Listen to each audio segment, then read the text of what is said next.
პარადოქსი ახსენეთ ერთ-ერთი სიტყვა იყო ეს.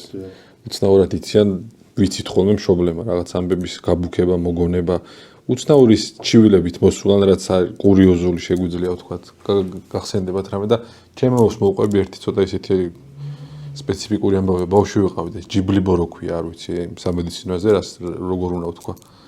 მეზობელი ქალი იყო ძალიან მოხუცი და კიბეებზე ჩავდივარ და მოდის და უიმეო ჯიბლიბოსო ვიცი რა შველისო. მე რა ვიცი მეთქი. ბოდიშ ვიხდი ახლა თან ამას რო უყვები.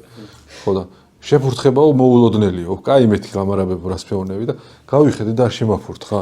ხო და აი ესეთი უაზრო იყო ეფექტი? მე კიდე რა გამიგია ჯიბლიბოს წამალიცი, ტუალეტში უნდა შეხვიდე ჭამით. კაი თუ კაცი. უნდა გეჭიროს და ჭამით შეხვიდე. ხო და ესეთი უცნაური მოგისმენია. ხო და ხშირად ადამიანები რაღაცას გამოსავალს ეძებენ ხოლმე. ვერ პაულობენ, მაგრამ ეძებენ.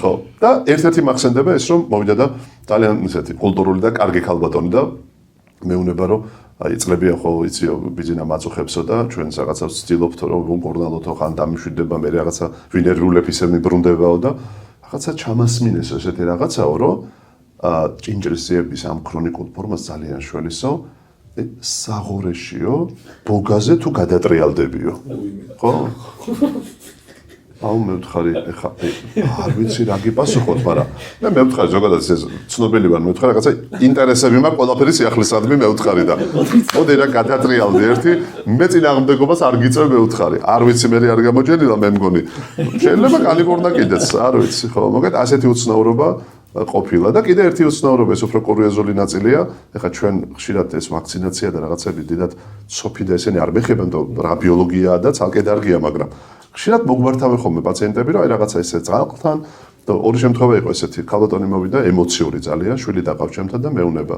სოფის ვაქცინა და გავიკეთო თუ არა ალერგიული ვარო და კითხვითო იმ რა ბიოლოგმა მითხრა რომ მაინც მიმართი ამ ბიძინას რადგანაც იცნობოდა რა გარემოებაა მე ვთხარი რატომ მოხდა აი ბავშვიო სკოლიდან გამოვიყვანეო ტროტუარზე ვიდექითო ქუჩის მეორე მხარეს ძაღლების გროვა იყო და ერთმანეთს ეჩხუბებოდნენ კარგი მე ვთხარ მე და ეჭვიო მაქსო ესეთიო რომ აი იქედან ერთი ძაღლმა ამ ყეფის დროს დორბლი გადმოვარდაო და მე ნამდვილად შეხების სახით ვიგზენი ეს სახეზეო და ნუ დადიოდა ექიმიდან ექიმთან სოფის ვაქცინა უნდა გაიკეთოს თუ არა და ამის ნაწილი იყო კიდე რომ ეს უკვე მომწერეს რომ მაცივრიდან გამოვიღე გაგინული ქათამიო და დამუშავების პროცესში ფრჩხილება გამკრა ამისაო და 10-რაზე უნდა წავიდე თუ არა ეხლა ბატონო ბიძინაო გოგომ წერდა რომ გავიკეთე დღეს ვაქცინაო სინოვაკიო თუ რაღაცა ჩინური და ბოიფრენდი მყავსო და ერთი ორი დღე არ ვაკოცო თუ როგორ უნდა მოვიქცეთ ახლა ჩვენ ეს კოვიდო და იცი ადამიანები ესეთი უცნაურები რო არ იყოთ არ იქნებოდა საინტერესო ცხოვრება ხო ეგეც არის ერთფეროვანი იქნებოდა ძალიან ერთფეროვანი იქნებოდა